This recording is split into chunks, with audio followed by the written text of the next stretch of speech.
गंडक का जलस्तर बढ़ जाने के कारण वैशाली गढ़ पर्यटक स्थल में नदी का पानी जमा हो गया है, जिससे पर्यटकों का तो आना जाना बंद हो ही गया है। यहाँ रह रहे तमाम विदेशी मंदिरों के लोगों को भी काफ़ी परेशानी का सामना करना पड़ रहा है।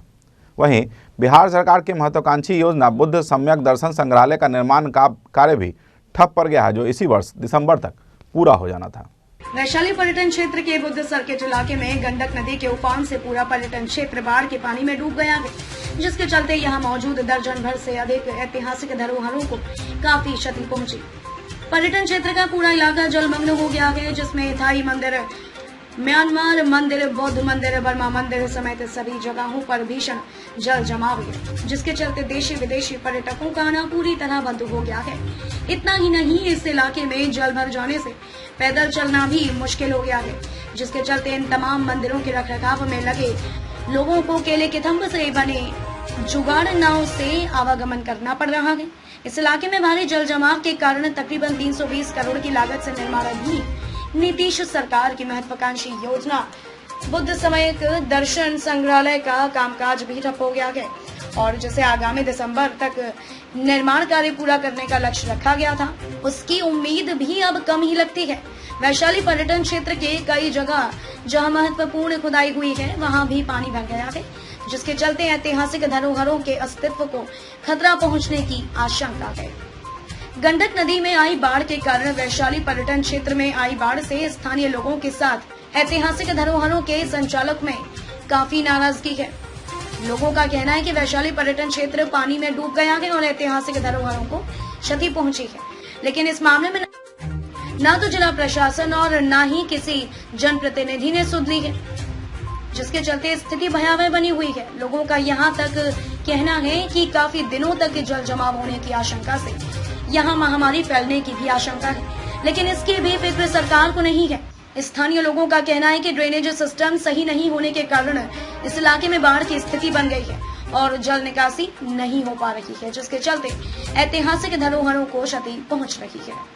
ऐसे में लोगों ने इस मामले में सरकार से राहत की गुहार लगाई है और कहा है कि यदि सरकार की ओर से ध्यान नहीं दिया गया तो देशी विदेशी पर्यटकों को बढ़ावा देने का जो दावा किया जा रहा है वह बेकार साबित हो जाएगा, क्योंकि यहाँ की स्थिति बद से बदतर हो गई है। वहीं ऐतिहासिक धरोहरों को बचाने की भी लोगों ने सरकार से गुहार लगाई। पानी भरने के कारण हम लोग को आने जाने में बहुत दिक्कत हो रही है, जिससे हम सभी लोग को पैर में क्या होता है, पानी लग चुका, जिससे पैर बहुत जलता, इसलिए बहुत हम लोग को परेशानी हो रही है। मुख्यमंत्री को हवाई सर्वेक्षण नहीं करके पैदल सर्वेक्षण करना चाहिए, और तब जाकर के बाढ़ की स्थिति वैशाली, खासकर वैशाली का जो स्थिति है, जो भी टेम्पल है, Thai, Vietnam, Cambodia, Bhutan, Burma, Sri Lanka, सभी टेम्पल का स्थिति इतना भयावह स्थिति हो गया है जिसका कोई जवाब नहीं है। लोग अभी अपने रूम से निकलकर भोजन करने, कोई भी गुरुजी लोग जाने के में असमर्थ हो रहे हैं। पूरे पैर में घाव हो गया है पानी लग करके।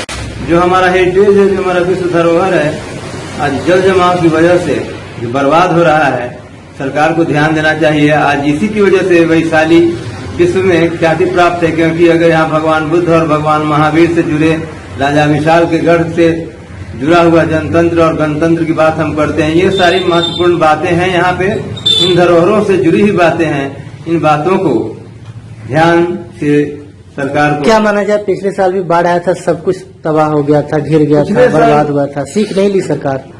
पिछले साल सरकार यहाँ पे सरकार के मुख्यमंत्री नीतीश कुमार आए थे जनवरी महीने में, और उन्होंने एग्रीकल्चर डिपार्टमेंट के लोगों से कहा था कि यथाशीघ्र आप ड्रेनेज की व्यवस्था करें, क्योंकि जो 600 करोड़ के लागत से जो यहाँ सम्यक दर्शन संग्रहालय बन रहा है, उसमें जल जमाव की वजह से काम नहीं हुआ लास्ट ईयर, और इस बार भी यही स्थिति है। तो इस तरह से बहुत काम बाधित हो रहा है। और इन्होंने जो टाइमिंग दिया था कि हम दिसंबर 21 तक करेंगे, मुझे नहीं लगता है कि ये 5 वर्षों में ही काम कंप्लीट हो पाएगा। नहीं हो पाएगा तो जो हमारे यहाँ विदेशी सैलानी है वो नहीं आएंगे।